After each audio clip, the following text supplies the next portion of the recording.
Welcome to my channel. ఈరోజు వీడియోలోను కాదంబరి మొక్క గురించి కొన్ని విషయాలు చెప్పబోతున్నాను. అదే ఇదివరకు రోజుల్లో అయితే కనుక కాదంబరి మొక్క పెద్ద మొక్క అయితే కానీ మనం నేల మీద వేసుకోవాల్సి వచ్చేది. అప్పుడు ఫ్లవర్స్ వచ్చాయి. ఇప్పుడు అలా కాదు, టెర్రస్లో కానీ మన ఇంటి ముందు కానీ చిన్న చిన్న కుండీల్లోనూ ఈ మినీ కాదంబరి మొక్కలు చక్కగా పెట్టుకోవచ్చు. ఈ శ్రావణ మాసంలో లక్ష్మీదేవికి ఎంతో ప్రీతికరమైన ఫ్లవర్స్ ఇవి. మనం లక్ష్మీదేవికి శ్రావణ మాసంలో కలువ పూలు, తామర పూలు ఎలాగ అందిస్తామో అలాగే ఈ మినీ కాదంబరి పువ్వులు కూడా దేవుడికి చాలా ప్రీతికరమైన పువ్వులు ఇవి.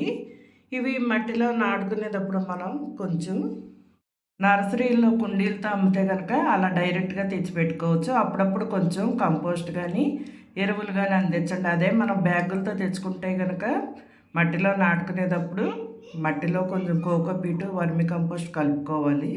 వర్మి కంపోస్టు, కిచెన్ వేస్ట్ కంపోస్ట్ కూడా వేసుకొని చక్కగా మనం కుండీలో నాటుకుంటే మంచి మంచి ఫ్లవర్స్ వస్తాయి. దీనికి 5-6 గంటలు ఎండ ఉంటే సరిపోతుంది. మట్టి మాత్రం లూజ్గా ఉండేలా చూసుకోండి. ఈ ఫ్లవర్స్ మన ఇంట్లో ఉంటే సాక్షాత్తు లక్ష్మీదేవి మన ఇంట్లో ఉన్నట్టే. తులసి మొక్క, ఇలాంటి మారేడు మొక్క, ఇలాంటివి ఎలా పెంచుకుంటున్నాం అలాంటి మొక్క ఇది. వీడియో నచ్చితే